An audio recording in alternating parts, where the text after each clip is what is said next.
Monorant, the only boys rewatch podcast that really fucking hates Todd, even though he's only on screen for like 10 seconds. I'm one of your hosts and jack of all trades Mono, and with me is my co-host and master of none, Kira. What's up? Well, we've only one more episode to go before we're back to a weekly schedule, so let's jump straight into Season 3, Episode 3, Barbary Coast. And because my dumbass forgot to mention last episode and then spoiled a bunch of the comics, spoiler warning ahead for the comics. So, sorry about that, anybody who got some unnecessary spoilers last week. We're sorry. Or yesterday. Yeah, it's time has ceased to have any meaning in this house. Yeah, no. It's edit, upload, watch, sleep. Yeah, repeat. So looking forward to having a couple of days off before the next episode comes out. And the other thing my dumbass forgot to mention last week was writer and director, who was Phil Segriscia last week as the director, and the writer was Adam Reed, I think. This week, writer was Anselm Richardson, who we saw last season, did the Sage Grove episode. Yes. And there's another writer of Jeff All, I think is how it's pronounced. Has only written a couple of things, but he did contribute to the 7-on-7 segments on YouTube, apparently. And they were very fun. They were great crack. Cameron Coleman's a freaking hero. Yep. And then the director was Julian Holmes, who's done a ton of episodes of things here and there, from like 24 to Daredevil to just across the board, basically. Yeah. So yeah, it still seems like they're letting kind of a mix of new and old writers. Yeah, well, it's working for them as well. With Kripke's hand working away behind it. Well, because he has a series writing credit. Yeah. So. But this was definitely a fun third episode. Maybe not as action-packed as Season 2, Episode 3, but definitely a lot going on in it. Yeah, not so much action, a lot of information. Yeah, loads of information. I didn't mind that it wasn't quite so mental because you had this massive set piece in Nicaragua. And yeah, that's where all of our action came from. That's kind of the focus point of this whole episode. Everything else slots in around it. Yeah, certainly from the boys' side of things. Well, the episode in general is geared more on the boys' side of things. Yeah, there's not a whole lot of development on the Vought side, except for basically the two last slots are decided on 7. Yeah. And the Homelander's gone a bit, woo. Yeah. But we'll get onto that in time. Poor Timothy. Oh, yeah. Hashtag justice for Timothy is a big thing right now. Yeah.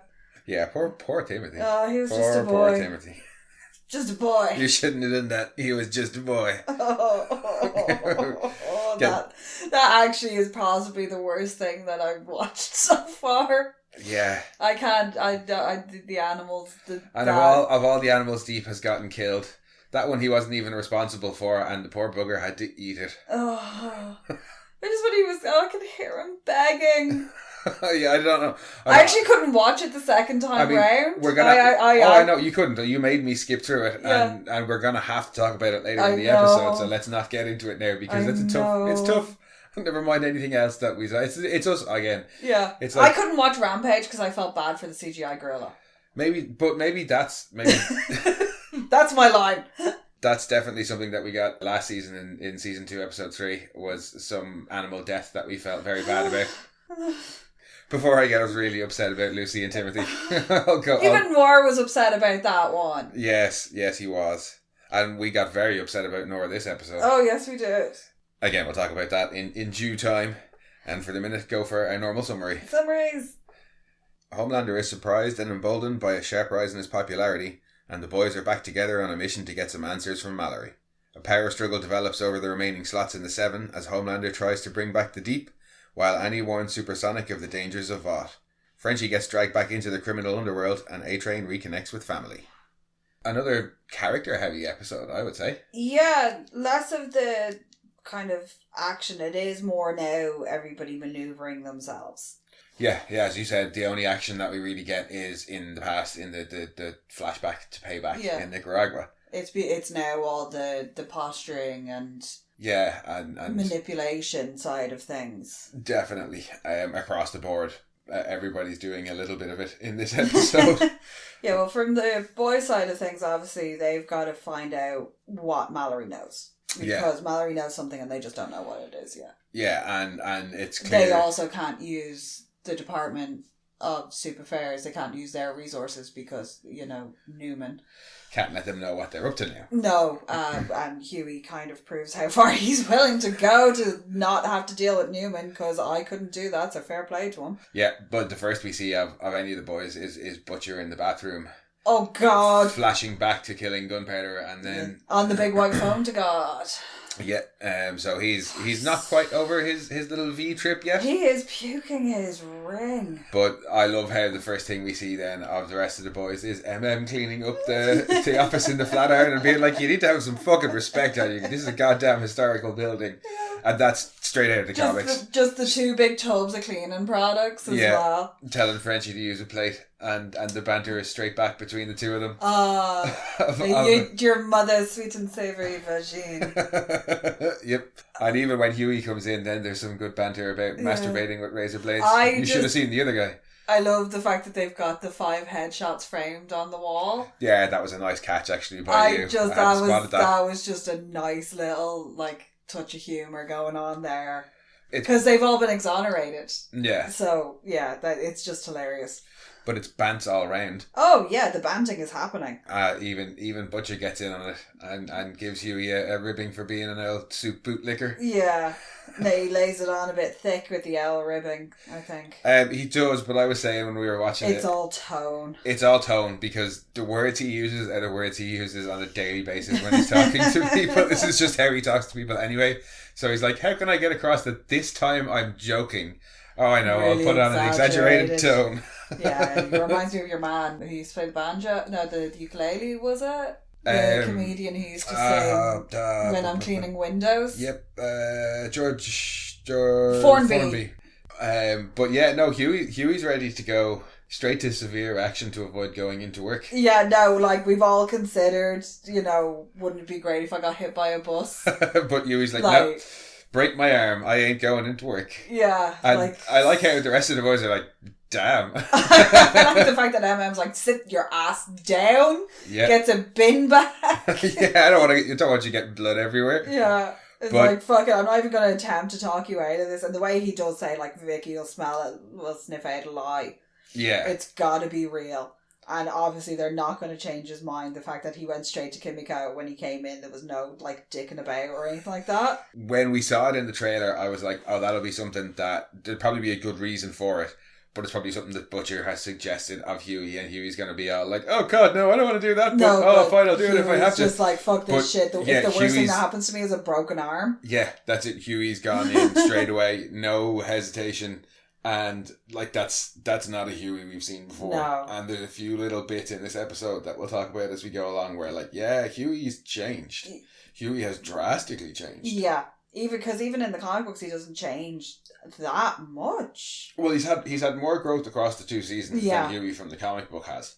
And all the way through to Dear Becky, because even in Dear Becky he's still a bit of a nonce. Well, but at least in Dear Becky, the Hughie's character arc is kind of, he has grown, but when this stuff comes up, he's all worried about going back to being the same old Hughie. Yeah. And we saw a little bit of that in the last episode, that he thought, oh, God damn it, I've just been a loser all along. Yeah. Nothing has changed.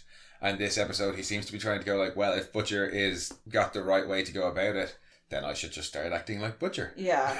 This is the first kind of hint of that at the start of the episode where he's like, break my arm. Yeah, I think the fact that none of them even bother trying to talk him out of it because of the way he just goes straight to Kimiko, taps on her head, is like, hi, I need you to break my arm. And they're like, okay. Well, plus they know, because the first thing that Butcher says to him is why are you not in the office?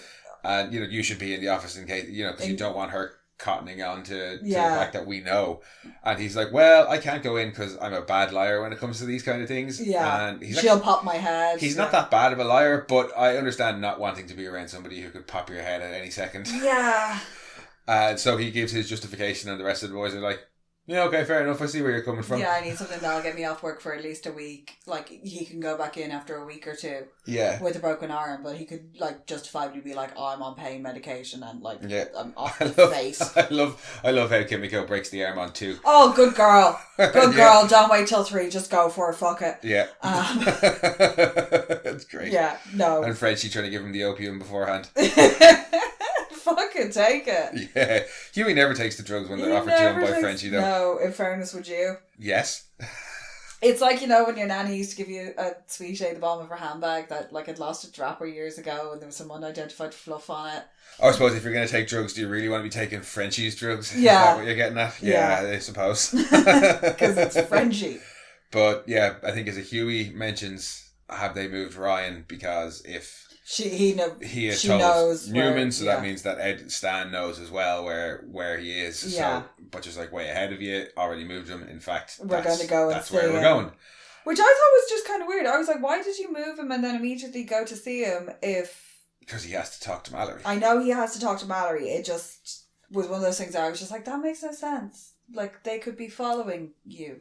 I would imagine the second that the boys leave in this episode, Mallory's going to up sticks and move to a new house anyway. Yeah. I would imagine. Yeah. But yeah, says, right, we're going to go see Mallory. Off we go. Frenchie then says, I've got a bit of an emergency. Yeah, he gets a message on his phone. I just like the fact that Kimmy before everybody comes in when Frenchie and MM are having the bands. Oh, she's and Kimiko's carving her name into the table, but Frenchie's like, no, she's fuck. Is it she's carving fuck into the table? She's carving fuck into the table. Yeah. But Frenchie straight away is like, no, just leave her be. She's had like a bad day. Like, yeah. He's already like, no, don't go and give out to her about this. Like, just let her be. Too late now anyway. Yeah, just let her, like, if this is the least destructive thing she's doing, nah, let her do it. Why is he wearing that ridiculous yellow vest? Who? Frenchie. Why does Frenchie wear any of the things that Frenchie wears, in fairness? No, the pants that he's got on. The pants are ridiculous. I miss the kitten crop tops. Yeah, no, Frenchie's fashion choices are Frenchie's fashion choices, and that's that. He does resemble, like, some weird pirate. He does, very much in this episode. But yeah, that's him off. He's not really with the boys until the end of the episode, because Huey says, hey, look, I'll come with you instead. And they head off to Mallory's. And the boys are all very surprised when they get there at the reception that he gets from Ryan. I don't think Kimiko I think they know that he's been going to see him. Well, Kimiko and Huey would have an idea. That he's been going to see him, but MM I don't think would have. His reaction is basically our reaction in season 1, or in episode 1. Why do I keep saying season 1 lately? In episode 1, when he goes to see Ryan for the first time, and we were like, oh my god, the way he's greeted by him. And it's very much the way MM was like, oh shit. And I think MM has realised when he sees that, he's like, oh, that's why he didn't push so hard when he came to see me over Soldier Boy. Suddenly pennies are dropping all over the place. Yeah. And then MM as well opens up to the other two and tells them, Soldier Boy killed my family. That's why I've come back. No further detail. There you go. Killed the family. Got it. Not going to pry. Let's go. Yeah. So they head inside to have a chat, and Kimiko and Ryan stay outside to play Connect 4 and talk powers. Yeah, and it's sad. It is. Especially the bit that when Ryan says that Mallory wanted to get him a dog and he said no because he was worried he'd hurt it. Yeah. Oh, my heart broke for the poor kid. Kimiko this season, you can see like she's struggling a lot to come to terms with what's going on, because up to this point it's all been survival, and now she's got a chance at a life. Well, I think she's had the last year of relative kind of calm. They went off, they did a bit of dancing, they've been doing some of the work for the boys. Yeah.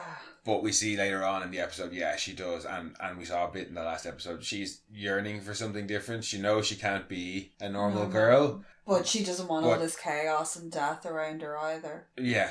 And she calls it poison in her veins in the previous episode. That's very similar to what Frenchie had said to her about when she was doing the hits for the Albanian. Yeah. I think he called it poison for her soul. Yeah. Yeah, that was just a nice little kind of callback to her character arc in season 2. Yeah, no, my heart goes out to Ryan. That kid looks haggard. He really looks haggard in this episode. He's got the weight of the world on his shoulders.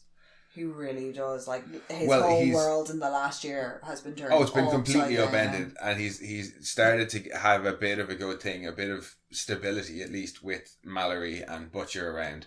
and we heard him say about having nightmares Yeah. about Homelander coming to get him, and then all of a sudden they have to go and start moving houses regularly. Again. Even if he's told it's for some other reason, he's going to think that it's because of him. Homelander might be able to find him, and it's because of him. Yeah, and everybody who comes into contact with him is in danger because of his dad.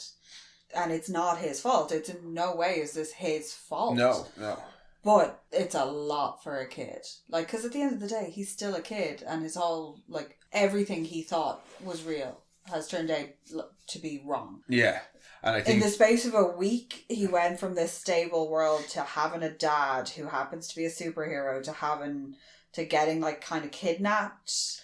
Yeah, and then coming back, having his mom killed, getting in sent front off. of him. Yeah, it's just been... Yeah, and it has had a year passed since his mom where died, he where seems to it have was gotten... a bit of stability. Yeah, and you know, things were slowly getting back to normal for him, or at least into some semblance of like routine and normality, and now everything's just gotten... upended again. Yeah. And the first person he meets who has powers... That, doesn't like him. Doesn't like the powers, yeah.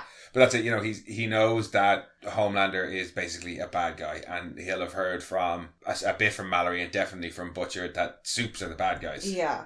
Well, he's seen it himself. Here's this girl who works with... Oh, he has, yeah. All of his interactions up close and personal with superheroes have resulted in... bad things happening. Yes. But then here's this girl who works with Billy. Yeah. Who's one of the good guys, who has powers too, and she hates them. And I mean, I'm not saying that Kimiko should have lied to the kid, but it's just like, oh no, poor Ryan. No, I get that she was honest with him because she doesn't want him to feel like he's alone. And that's the other thing I was going to say. The flip side of that is now at least Ryan knows he's not alone in not liking his powers. Yeah. Here's somebody else who had them given to them against their will, through no choice or fault of their own.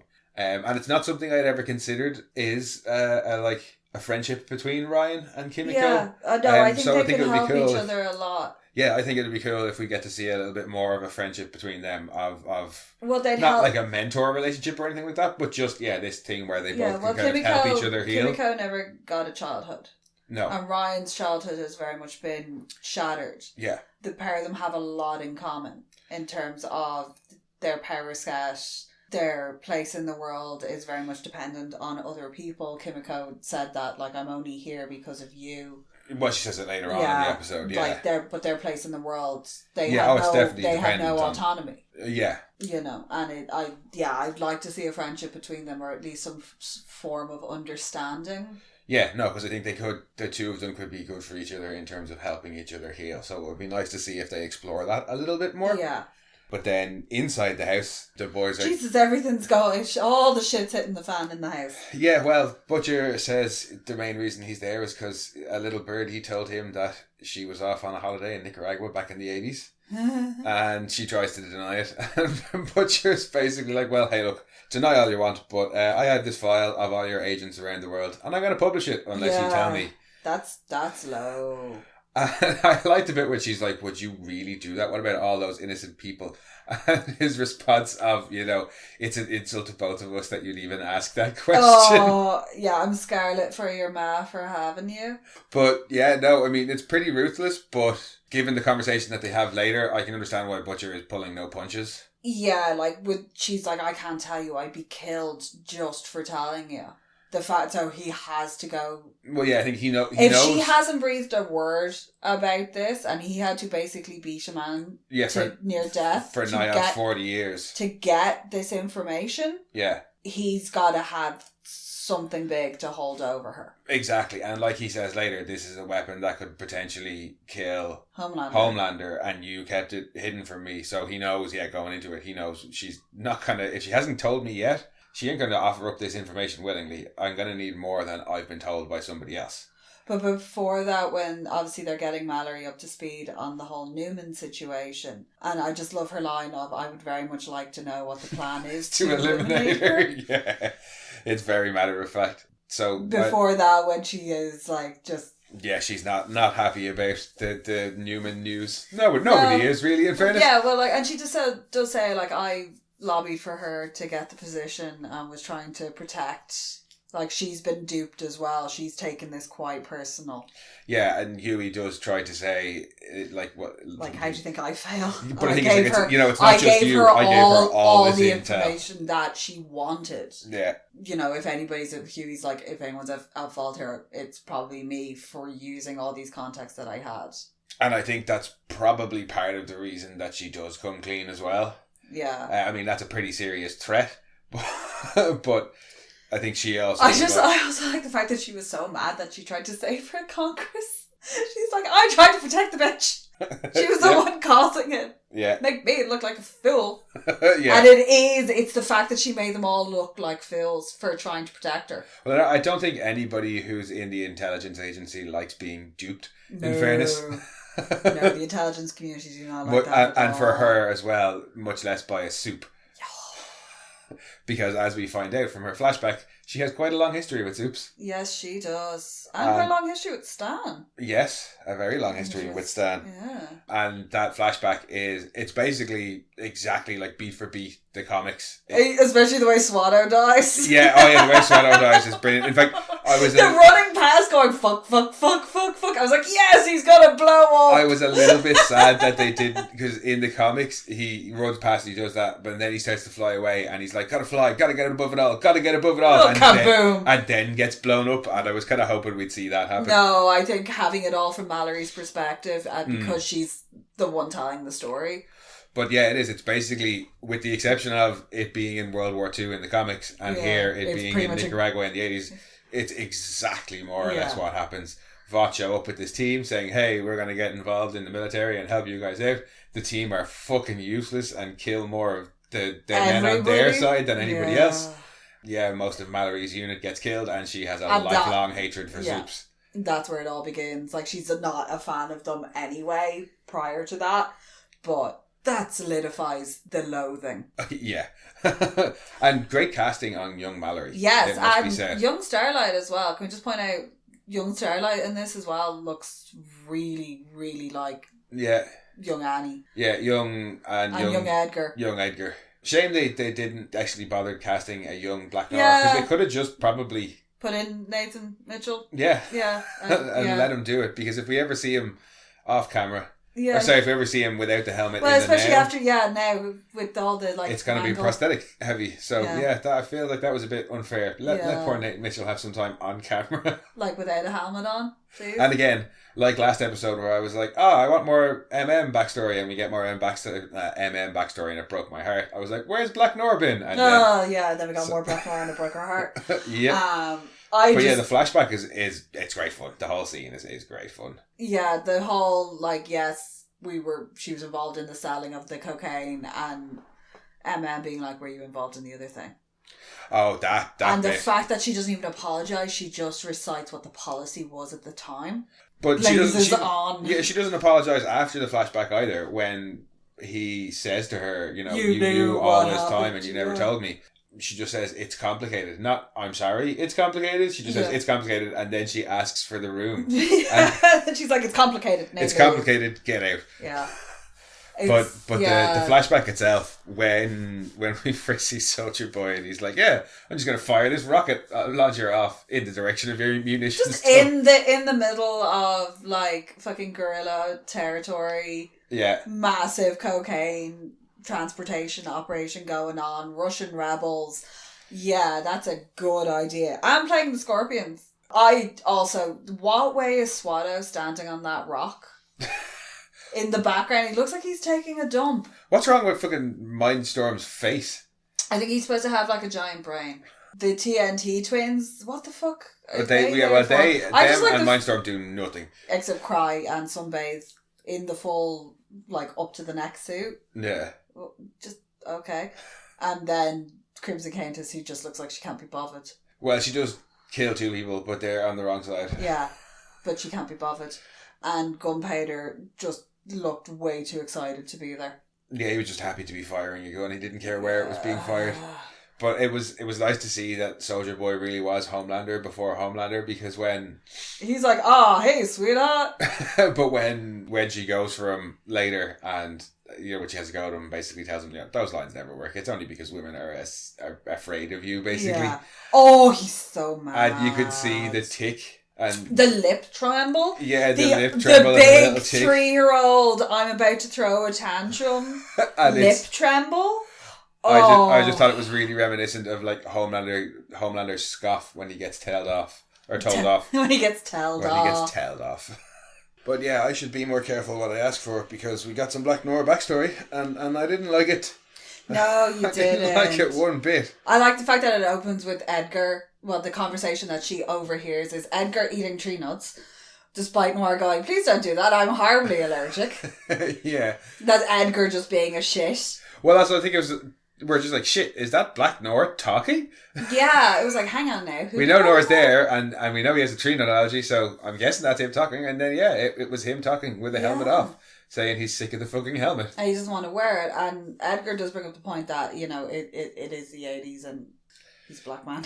Yeah, he's a black man, and there still doesn't pull well in or below the Mason-Dixie line to have a black member on the premier super team at the time. Yeah. So Black Noir says, well, I'm not going to wear it. And he says, well, you don't have to wear the mask. Age has not mellowed that man. No, because he's like, if you don't want to wear the mask, that's fine, but you'll probably want it when you get sent out to, where is it, Minneapolis or something? Somewhere cold anyway, and shitty. But he's basically, fine, but you won't be... I actually think he was threatening to send him to, like, Missouri, St. Louis, which would have been, like... No, because he makes a comment about how it'll be for the warmth that he wants the mask. I don't know, I wasn't really... But it was basically that, there was a threat there. No, in season 1, when Annie says she doesn't want to wear the new costume, and she won't, and Stelwa's like, that's fine, it's your body, you're right, you can do what you want with it. You can but wear if you what want to you be want. in the 7, your body needs to be wrapped in that. Yeah. It was basically Edgar doing the same thing of, listen, if you want to be on Payback, you gotta wear the helmet. Mask, yeah. And in fairness, he probably should have worn the mask, because when shit hits the fan, it hits his head too. Yeah, he should have worn the helmet. And that looks nasty as well. Oh, in fairness, how many times in GTA was your life saved on a motorbike by waiting on and putting the helmet on? Yep. Especially when you just launched it straight down Boulevard into the roadworks. Yeah. But yeah, that's some good prosthetics, and I feel bad for Black Noir. Yeah, helmets save lives. Helmets save lives, and that explains so much about Black Noir. Yeah. But also raises so many more questions, because I'm guessing his speech center was affected. Obviously, it looks like it's all right side. Yeah. Which is kind of your creative. But like, it's not your logical analytical side, it's your more creative expressive side, I think. It's definitely none of his motor functions, because he can still play piano like a boss and beat the shit out of people with the best of them. Yeah, I think it's all his like, I don't know. Yeah, he's definitely gotten some level of brain damage out of it. Yes, unfortunately. Although I do think that bit where Mallory finds him after the attack is supposed to be a bit of a reference to the comics, where she finds Soldier Boy, like... when he's pinned under the tank. I think he's reaching for a grenade, and she saying, like, help me, and he just picks up the grenade, tosses it at him, and blows him up to put him out of his misery. But Mallory can't even be bothered with this Mallory doesn't bother putting him out of his misery. Not even worth the bullets. Because as she's walking around watching the carnage, and you can see the disgust on her face. Well, pretty much. And at them crying and holding each other. Like, apart from Swallow, they've all survived, and her unit has been decimated. And the only one in the entire fight sequence that she does anything to actively help is Soldier Boy, because Soldier Boy seems to be the only one who's operating in an effective manner. Yeah. And he even, when she shoots that guy who's behind him, he seems to turn around and give her a nod and be like, I'll be with you in a second. Yeah, and then punches that guy clean through the ceiling. Yeah, a very pointy end. She gets blown up. Oh, that's a hard fucking... Yeah, the way that shot, she just gets thrown to the side. That is visceral. Oh, that felt that buffet. Yeah, and when she wakes up, it's all over except for the tears. She gets... when she's running down the village and something blows up next to her and throws her sideways. Yeah. And then she gets up again and runs. And that's when she gets knocked into the building. Yeah, yeah. And knocked out. And that's when she comes around after that, everything's kind of said and done. Yeah, Black Noir's in bits. The rest of them are kind of lying around recouping, and Crimson Countess comes up to her and says, Soldier Boy's been killed. Yeah, they killed She's like, him. what? And they've taken him. No. And says, no, they killed him. So, and they took him. Yeah, they took him, and there he goes. They in can that chopper. rebuild him. He'll be the 6 billion ruble man. Yes. And yeah, Mallory looks pretty worried because... They've just gotten their number one asset. Yeah, their number one asset has just been killed by who knows what, and they've taken the body away, so maybe they can start creating their own superheroes. So yeah, not something you'd want during the Cold War as an American CIA operative for Russians to have that. Especially with the fact that they were already embroiled in an almighty shit show going on. They didn't need. Oh yeah, that. Yeah, the last thing they need is even more soups running around on the other guy's side. Yeah, especially during the whole Iran-Contra thing. But Butcher asks then what happened, and Mallory says, well, I lost track of him. Behind the Iron Curtain. And any trail of the weapon once they went behind the Iron Curtain. And that's when MM is like, what the hell, you knew all about this stuff about Soldier Boy and never told me. And then she says, it's complicated. Now get out of the room because I have to talk to Butcher. Yeah. Oh, one thing I really do like about the flashback is, you know the way there's a break in the middle of the flashback? Uh-huh. When Butcher's like, hang on just a second, and it pauses and the guys are mid-explosion getting flung through the air. While he goes to vomit. Oh. And then nearly lose control of his laser eyes. Yeah, but then there's quite a sweet little interaction with Ryan. Oh, the cracker bit. Yeah, where he offers him the cracker and he's like, your mum used to give these to me. And they're both laughing about how they were disgusting and how they used to hide them in various ways. Pretend to eat them and then just throw them away. And then we kind of get another look into just how powerful Ryan is when he's like, it's not just your stomach, your heart's racing. And your blood smells different. Yeah. A bit of a creepy line. But I think he's like, are you sick? Your blood smells different. This isn't like...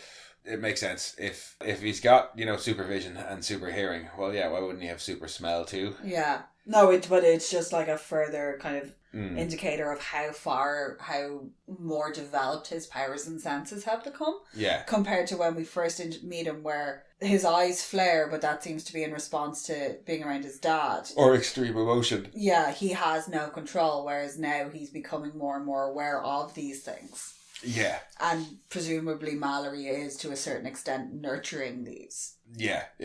Because she doesn't want him to be out of control and not understand how to use it. And as the good old CIA shill that she is, she's probably trying to work out how to use it to her advantage. Oh, definitely. Definitely. Her own trained soup on a leash. But while Butcher's throwing up, Huey calls Annie. Oh, yeah. Huey's just being a shitbag this episode. And is a bit of a dickhead and tells her, hey, look, He hasn't even told her that he's broken his arm. Or that he's, gone back to Butcher. Tells her there and then when... He's like, by the way, I gone back to Butcher. She's like, what? Yep. And she's like, well, you were probably... She tells him that he's right about what he said about not being co-captain of the Seven because of what Homelander's been up to. We'll get onto that in a minute. Yeah. And Huey's Homelander's basically, lost the plot. Yeah, we'll get onto that in a minute. Yeah. And Huey's like, well... Cool, I know you just told me that Homelander's even more unbalanced now, but still just... And you're in fear of your life. Just stay there, will you? Because we're close to finding something and I don't want you to rock the boat just now. And it's like, whoa, dude. And she even says it. It's like? It's like that bit in Constantine where he takes the pendant off Father Hennessy. Oh yeah, very much like that. That's pretty much what it's like. It's like, you don't need this, you stay there. You're a big girl, you'll be alright. I know I said it was dangerous, but you know what? I was wrong. I've got to go and do this thing. Sweetie Daddy's got to go and get a pack of cigarettes and he'll be back. No, it's got that. No, I don't think it's condescending at all. It's him trying to be a butcher. Yeah. It's what it is. He's trying to say... She's literally crying out and being like, I cannot stay here. I need to be not here. I need help. And he's just like, yeah, well, my thing is more important. I don't even think... He's like, oh, well, we're looking for this weapon. That will finish it. And yeah, but I can't give you a time frame or anything like that. Yeah. So you've just got to grin and bear it. Basically, yeah. And you can see in him when he's on the phone that he's not happy with himself for saying it. But when he's like, we need to play by their rules and you need to stay there. But no, not cool, Huey. No. Huey. You're going to risk the one thing you love. Yeah, well, that's already in a fairly precarious position by his previous behaviour. But he says to her, he tries to justify getting her to stay by saying that, like, he's sick of losing and he just wants a win. It's like, but you're literally going to lose the only thing that's good in your life. He's playing on her emotions. He's as well. Oh, he is, yeah, but he's kind of being blind because he's risking the one good thing that's left in his life. Yeah, who's crying out for help. Who's crying out for help because he wants to get a win for, like you said in his last episode, his own ego. Yeah. You know, he just wants a win. Why? He's Cyril Figgis. he's a bit Cyril Figgis. He's Cyril in this episode where Cyril's like, I just wanted to save the day. Just once. The what? Yeah.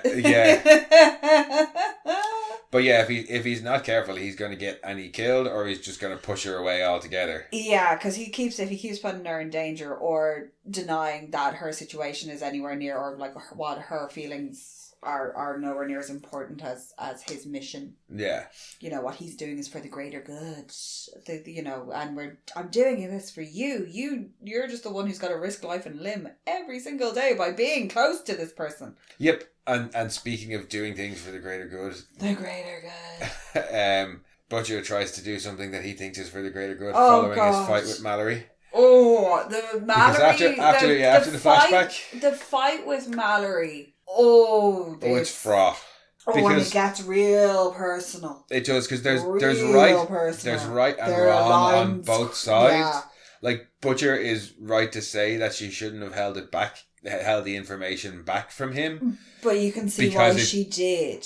But he says, because if we did, we could have gotten rid of Homelander and Becca might still be alive and Ryan might not be terrified of his dad. But that's not entirely true, because even if she magically gave him a weapon to kill Homelander back in the day, he would have never found out about Becca. Yeah, he'd have killed Homelander and then never found out about Becca. Yeah, and she'd have still been in the compound with Ryan. Vought weren't going to be like, oh good, you got rid of Homelander, who's become increasingly unhinged and difficult to manage. Here's his kid. Yeah, here's his wife and kid, by the way. Yeah, here's your wife back. And the kid. They were going to be like, oh excellent, Edgar was going to be like, oh deadly, gotten rid of Homelander, gotten this psycho to leave us alone. Yeah. And I gotten a bonus soup out of it that nobody knows about.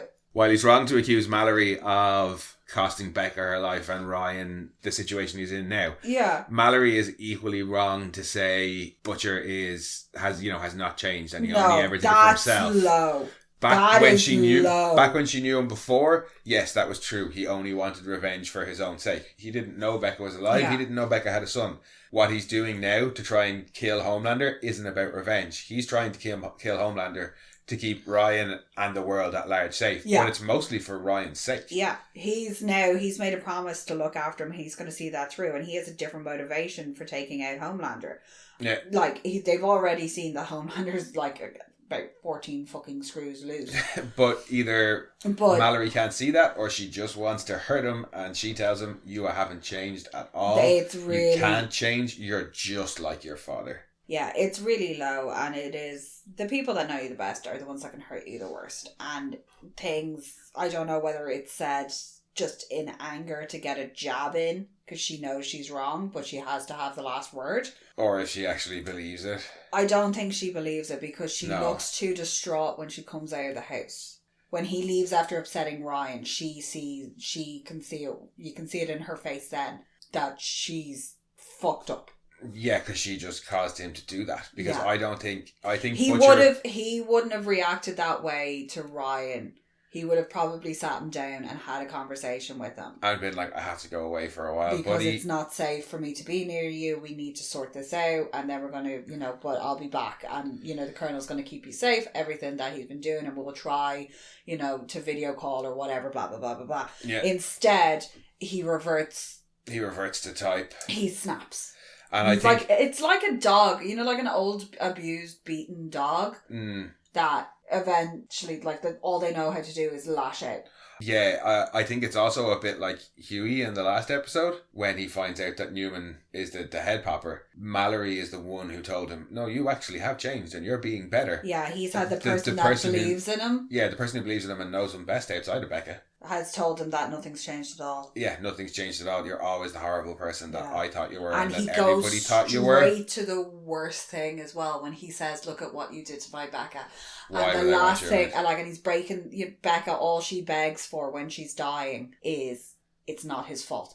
he has to know it's not his fault. Yeah. And he's like, I promise I'll make sure that he knows it's not his fault. And he uses that. And it's so low. And even as he's saying it, you can see it, as he's saying it, he's almost like, don't believe me. Yeah, well, there's a look on his face of, after he says it, of pure pain at the fact that he had to say it. And Ryan, I think Ryan gets that because the way he says, I hate you, it's a really resigned, like, I thought you would be different, but in the end... Yeah. It's like, you know, everybody, he's got that whole everybody leaves me and everybody lets me down. Yeah, and I don't think it's that I don't even think Ryan necessarily believes what he said. He just can't believe that Billy has said something like that, and he knows he said it to hurt him. But the way that look on his face of, oh, I can't believe I've just said this. So hurt.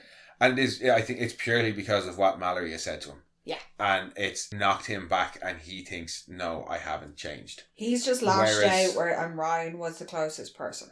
And then I think, nearly to make matters worse, fucking dickhead Huey trying to imitate Butcher when they get back to the office, and Butcher is like, oh, I suppose you're going to tell me I'm a monster. And he says, no, I understand. I understand. The others don't, but I do. And I do, like, I understand why Butcher did it. But it should not have gone down like that. No, it should. Definitely. Butcher needed to explain to Ryan that shit's going down and I might not be able to come around. And he does start with that saying, I don't know when I'm going to see you again. It's not safe. But instead of explaining to him, he's angry at Mallory and he takes that out. Yeah, he lashes out on Ryan, and instead of trying to fix it, he can't see past his own pride.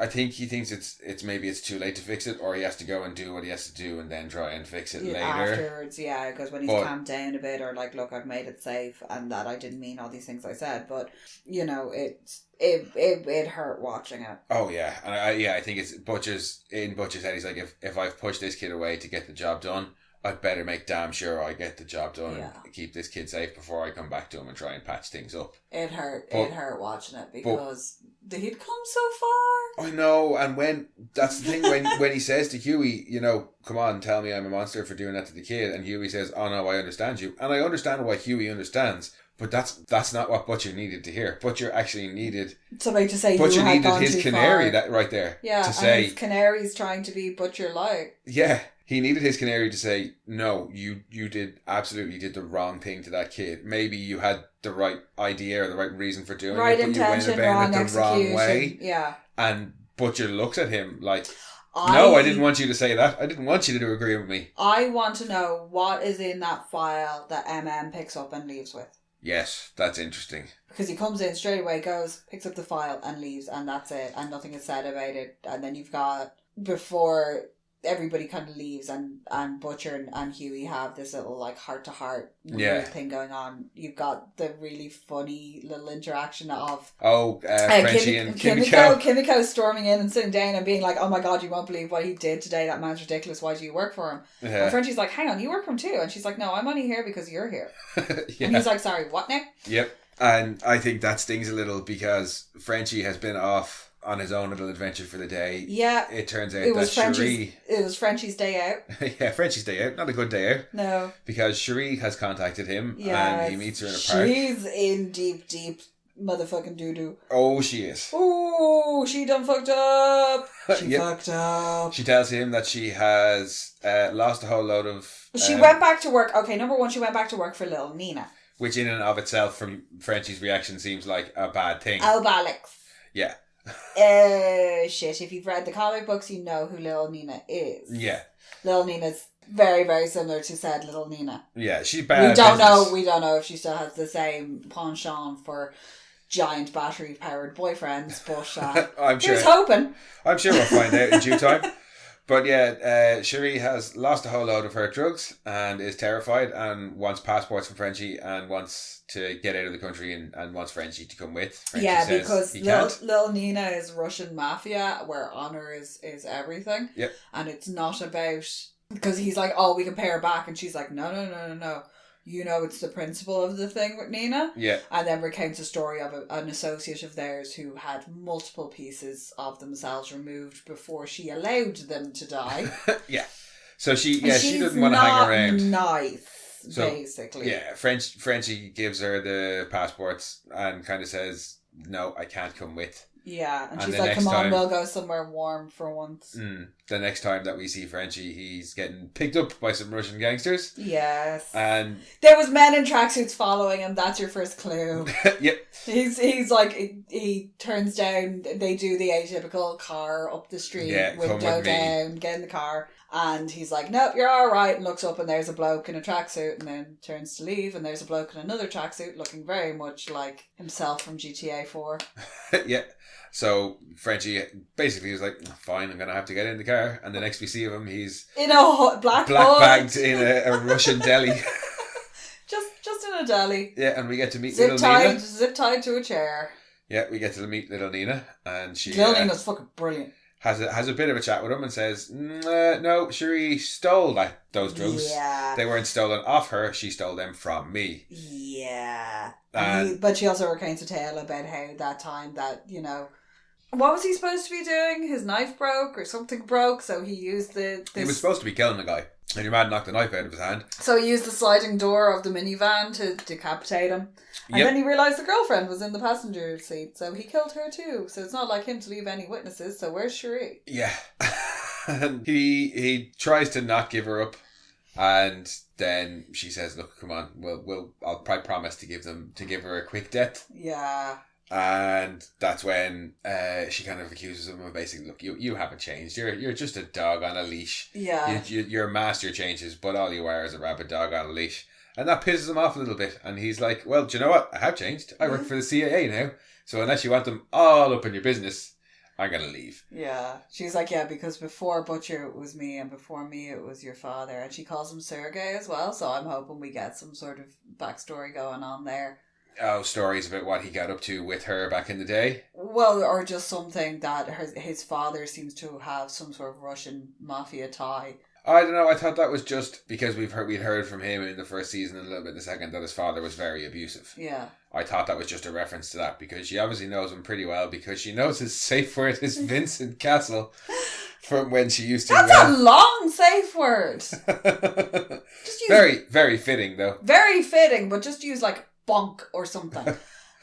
But I like how when Frenchie's kind of threatening her, saying I work for the CIA, you can see her eyes kind of darting around his face, looking she's for any reading tell, and she kind of sees, oh fuck, he really does work for the CIA, and when he goes to leave, and it's then he has his own little check. He has like the little tester shuffle back of oh can I go? Oh, I can go. He moves the chair back a little bit and run away. Yeah, no, she doesn't move or say anything, and nobody comes out of the shadows to attack him. Yeah. So he gets up and he leaves, but not before she has a little bit of a parting shot and tells him to scurry away. Yes. And then, when he's back in the office and Kimiko has that line about, I'm only here because you are. And she's like, why don't we go to Marseille? And he's like, oh, that would be nice. You can see him kind of think. Bollocks. Yeah, you know what? Fuck, little Nina was right a little bit. I am a man on a leash. Yeah. And Butcher asks him what he's been up to. And he says, oh, well, I was off sorting out some shit with little Nina. And a light bulb goes off in Butcher's head. He's like, oh, hang on. Little Nina's Russian. Soldier Boy disappeared behind Russian lines. A plan is forming. Oh, yeah. And says to Frenchie to go and set up a meeting between him and little Nina because they off to Russia. Yeah. And that's exciting. Yeah. That's exciting as well. If it goes anywhere like the comics, that's definitely exciting because we might get Love Sausage back. And Poison Borscht. And pizza with faces on it. Oh, I forgot about the pizza! Yeah, because that's one of little Nina's other things is she likes to flay people. In the comics at least. But that's kind of all of our boys stuff for this episode. And there's a lot in there, evident by the fact that we've been talking about it for 55 minutes now. But yeah, our 7 stuff, it starts off with that terrifying Little Miss Hero pageant. Oh, that's wrong. Why do you insist on parading your children around like that? It's really, really uncomfortable and disgusting. Yeah, there's so much uncomfortable in that. It's just that was not fun to watch all from the of start that, with Annie or with Donna pushing her and being like, pain is weakness leaving the body. Oh, fuck even though off, her child Donna. is telling her that, no. Her side fucking hurts. Yeah, and no, it's not that I've eaten anything weird or my stomach hurts. My sides hurt. Donna's like, no, it doesn't matter. Get up there and perform. The whole performance is just really, really uncomfortable to watch. Oh, yeah, no, it really is. It's just, no. Ugh.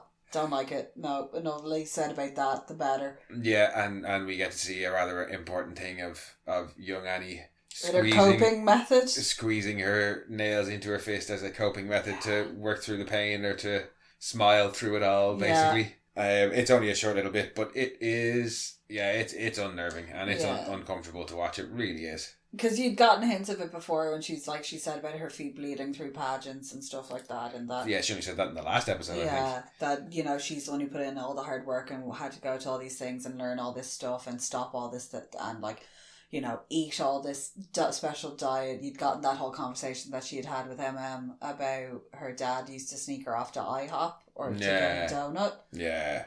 Because her mom was so strict about everything.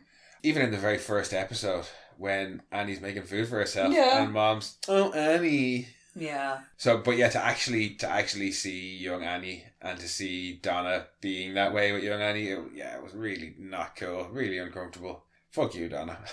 Yeah, the whole the dance choreography and everything just made me want to turn my eyelids inside out. It just no. Mm-mm. No, no. Oh. And this is supposed to be a good Christian mom. Yeah. Letting her sexualizing of underage kids just really freaks me out in general. It should freak everybody out. It should freak everybody out. God damn it. Those kid pageants really disturb me. Especially the little ones.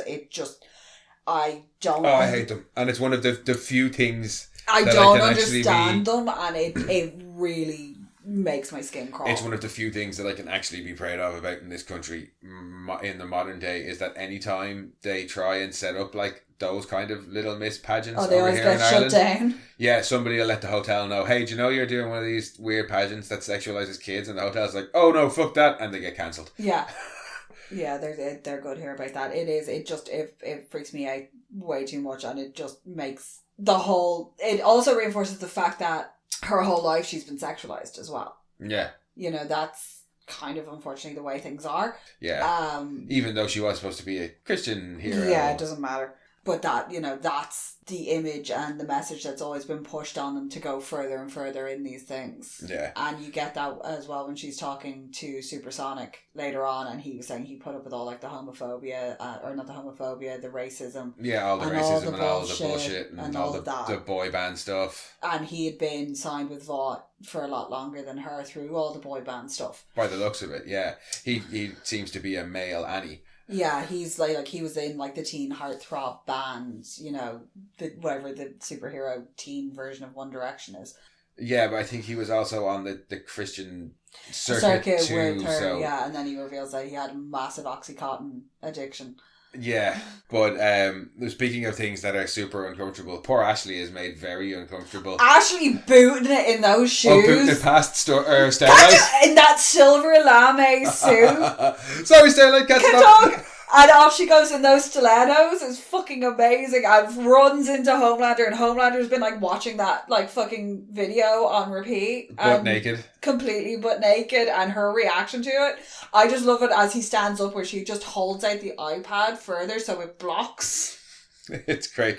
Because she's like, oh my god, I'll just leave. And he's like, wait, I'm up. And yeah, he's up in more than one way. Yeah, I love... And the more she talks about how successful he is... Yeah, and then she realizes she spots that he's definitely got an erection and is like, oh no, and is distracted by it, and his response is, don't fucking stop, keep going, keep telling me all this stuff. He needs the ego stroked while he gets his ego stroked. Yeah, he does. Yeah, it doesn't work without the horn. Yeah, he needs an ego stroke while he gets a stroke. That's definitely Homelander. And yeah, it turns out he's up 21 points in the Rust Belt areas, and we're not fucking surprised. And he is down a little bit in other areas, but it's okay because overall, him and Starlight have a Q. they have a Q rating of 98%. 98. And nobody's been that high. No, ever. And he's very happy about that too. Oh yeah.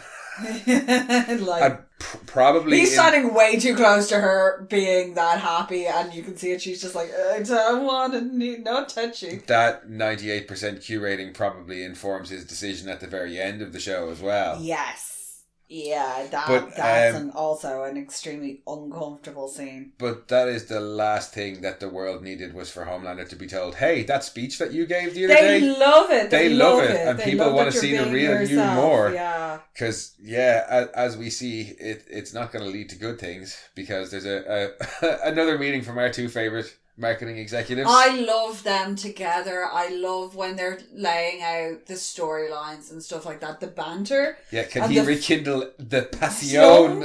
Yeah, when they're laying out the storylines and they're like, what did they say about Supersonic? It's like, he's a panty dropper between the 11 to 14-year-olds, and I'm with Starlight on this. That is the most disgusting. Was that the age group? Yes. Gross. Yes. Gross. I know. It's so wrong.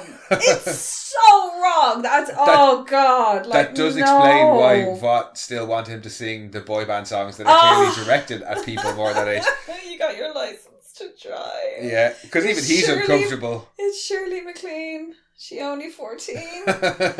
Oh God, it is. I'm Starlight's right on that one. She's like, please don't ever say that ever again. Yeah, and her response to the things that she says to them, she's like, well, that's also horrifying and disgusting. Please don't just know. Oh, when they're talking about because they're discussing about Moonshadow. They're discussing the final two of this. The final three and who they should pick, yeah. Well, they're doing the final two slots. Yeah. So they're like, he's a shoe-in, basically, we want the Latinx market. We've been trying to corner South and Central America. Yeah. Yada, yada, yada. And they're like, we want Moonshadow because she's body positive but still fuckable. And it's like, sorry, excuse me, what? Yeah, gross.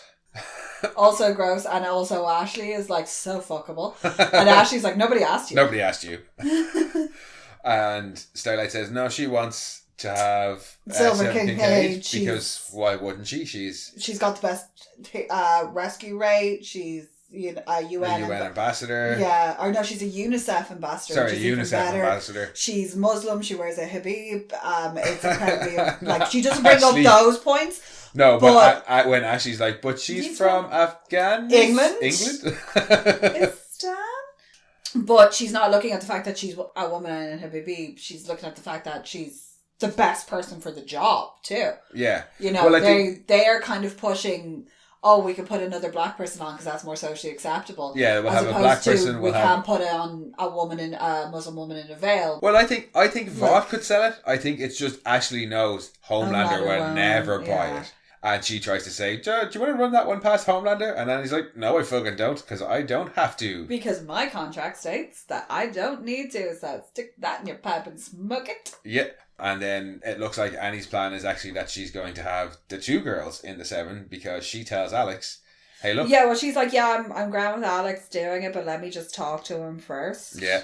And Annie does the right thing. Fucks to her. She does. She warns him. She likes him. He's a nice person. And as a clear contrast to what Huey has, she's trying to get him out of harm's way. Yeah. And I think it's even more admirable because when she tells him, she's like, he's tried to kill me. He has killed other people.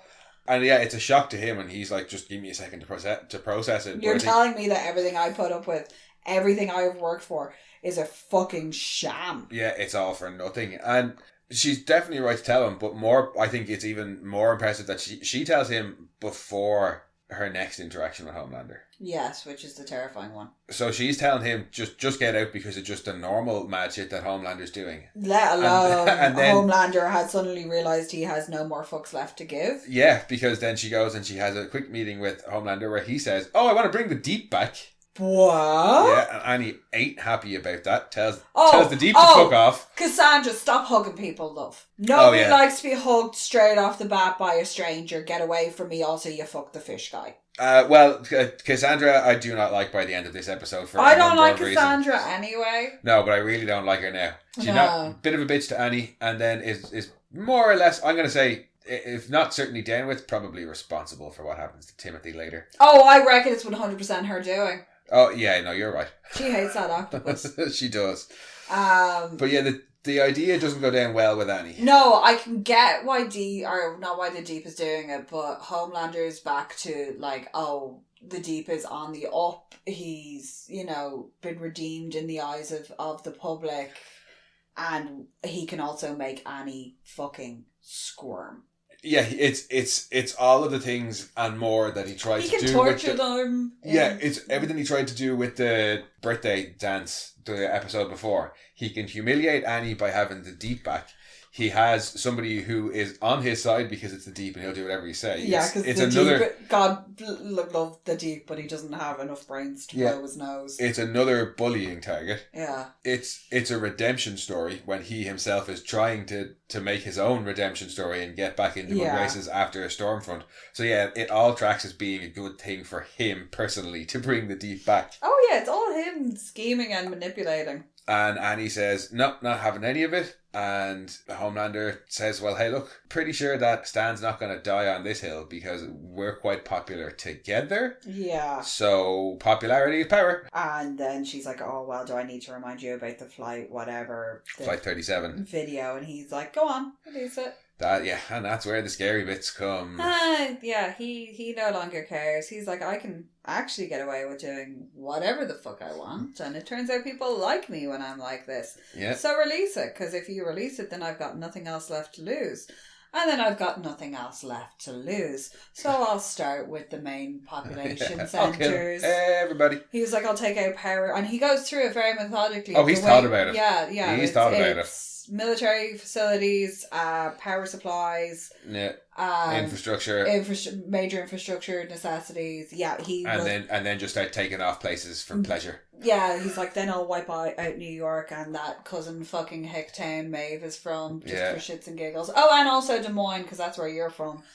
And probably if the Deep asks nicely, Sandusky, Ohio. Yeah, because he is the Homelander, and he really can do whatever the fuck he wants. But when he was first shown the footage and Maeve says, you let Butcher and Ryan go and you leave Starlight alone or I release this to the public. Yeah. And he says, you do that and I'll kill everybody and everything. And we were kind of like, does he mean that Maeve loves down, or everybody in the world? No, it's everybody in the world. Apparently it was just a threat then to try and get Maeve to back off, but it worked at the time. But it ain't working anymore. Because if he can't be loved universally, he will be feared universally. He'll settle for the other. We're past that tipping point on the old villain journey. Yeah, I can't. If I absolutely can't be loved anymore, and it's a distinct possibility, fine. I'll just go for the other one where I control it. Yeah, and it's Superman Red Sun. Yes. Yeah, or Injustice. Yeah. But yeah, he's definitely emboldened. He's embiggened. He's emboldened. He was definitely emboldened when he found out.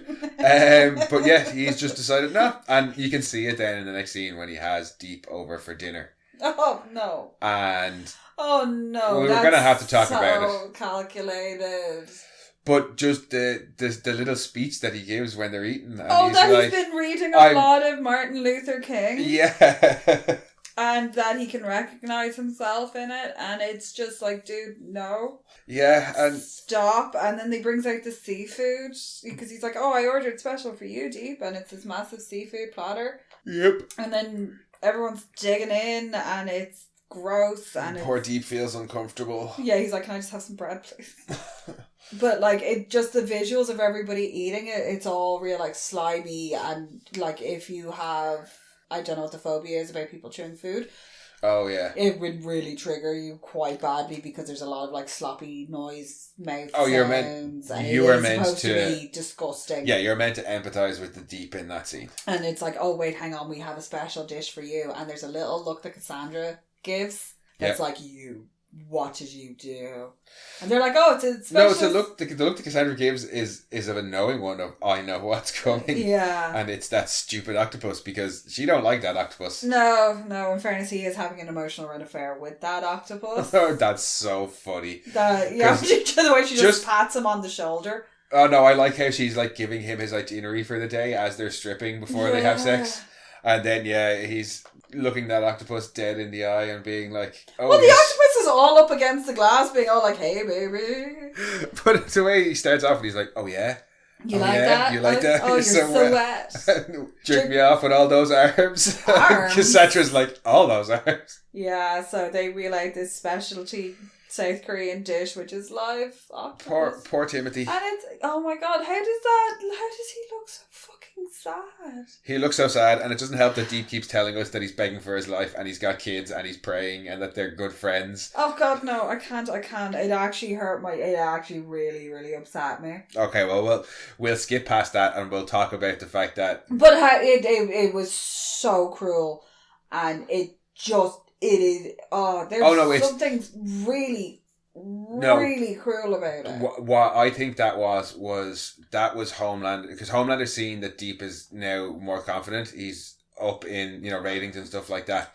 And like, if you think about the meeting, he doesn't need him. If you think about the meeting they had over Cameron Coleman and the slots and stuff like that, it takes Deep ages to realise that Homelander is even upset. Yeah. So this, I think, is Homelander's test of, is Deep still under my finger? Yeah. Will he do whatever I say? Will he do whatever I want? And he will. Yeah, well, the Deep is still spouting a whole lot of like ridiculous shit, because when he meets Annie, when they the forgiveness line.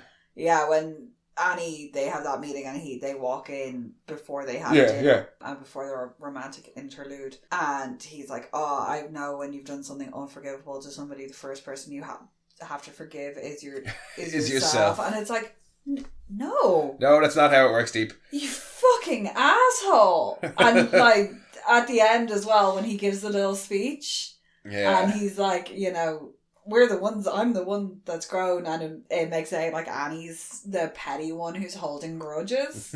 Yeah, I think it is for Homelander. I think it's right. This is his test for Deep. And it's a cruel, so fucking cruel. Oh yeah, no, I'm not saying it's not. I'm just saying that I think that's why Homelander did it. I think Cassandra suggested it. Oh, I'd say she probably did. She's in on it. What are the chances that she's a Vought plant? No, I don't think she is. I think she's calculating. She's calculating and power hungry. That she took the arranged marriage in the church. Yeah, and she ran with it. She's steering that ship. Then she saw him as a ticket out of the church and a ticket to riches, and that's what I think it is. Just from kind of how we get her. She's steering it, because when he's sitting there and she just texts him straight away, eat the fucking octopus. She's steering that ship. In the previous episode, when they have the meeting, or when they meet Homelander, and she's like, "What was that?" And he's like, "Oh, I think that went pretty well." So I think we were like, "Oh, it'll be fun to see Deep strike out on his own," but no, she's pulling the strings now. Yeah, he's still being manipulated, but by her. In fairness, Deep's not having a great time this episode, but neither is A-Train. A-Train's getting some harsh truths. Yeah. A-Train kind of needs him. So he does. Oh, he definitely needs them. So he can't run anymore. We get that confirmed. His heart will probably explode. We get Nathan, his brother, coming back. And nice to see him return. Always nice to see Nathan, because Nathan is a voice of stability and reason that he desperately, desperately needs. Well, Nathan was about the only thing keeping him in any way close to being on the straight and narrow in season 1.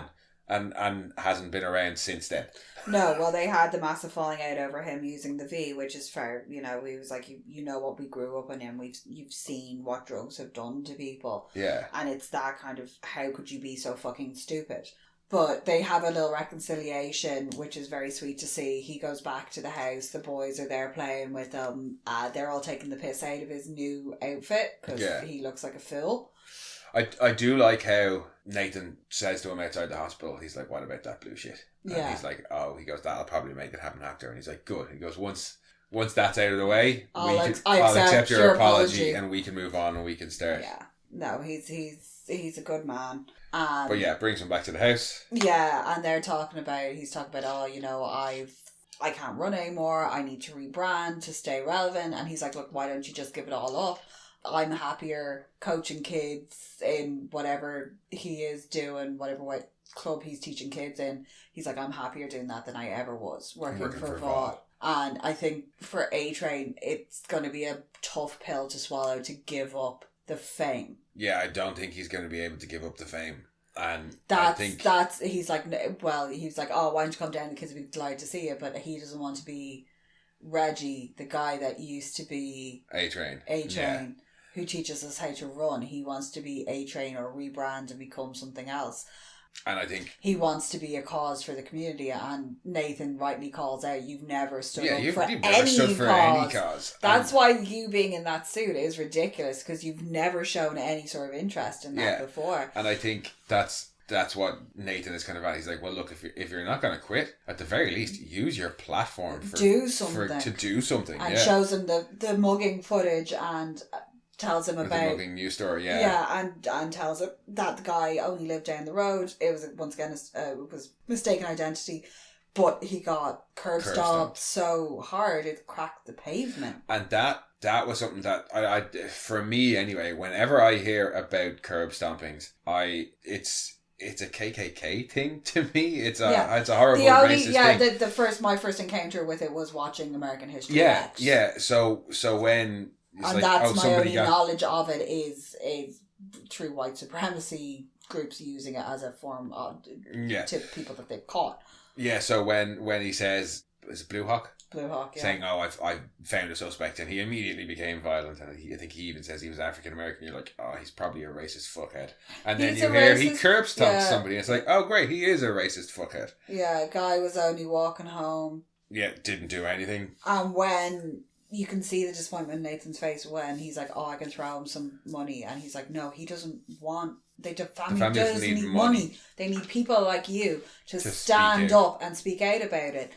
And Nathan, you can see the fact that he's disappointed that he doesn't understand. He doesn't understand why this is more important than you researching your heritage. Yeah, and A-Train's response is, but I'm on the 7. I can't really be talking about things like that. Like, everybody loves the A-Train, right? As if he's saying like, oh, I can't speak out about, racial injustice because everybody loves the A-Train, and then some people won't love the A-Train if I start taking sides in heated argument or heated topics. And to be perfectly honest, if that's going to be your opinion on it, I wouldn't want you advocating for something like that if you don't. Yeah, if you're worried about what people are going to think of your opinion, then you probably don't actually have the commitment behind that opinion. Yeah, to actually do something about it. You'd make it like, well, as we've all seen, A-Train is not good off script. No. No. And I was going to say he lacks the courage of his convictions, but he doesn't have any convictions at the minute. Yeah. He really doesn't. I do like when the kids are making fun of him and they're like, no, that shit's corny. And the mom gives out to them and A-Train's like, no, it's okay. Like, they don't know anything about the culture. And the mom's like, no, they're right. They're just not allowed curse in front of you. Like, your costume is ridiculous. Yeah. Get in the house. Wash your hands. But it's nice to see actually where A-Train is going to clearly have to learn about how to stand for something. Supersonic already knows how to stand for something. Yeah. And has taken Annie's warning in consideration, but decided, no, he's going to stick around. Yeah. And he knocks into the trailer and he's like, I went to them and I was going to tell them I had an emergency and I ended up telling them I was going to stay.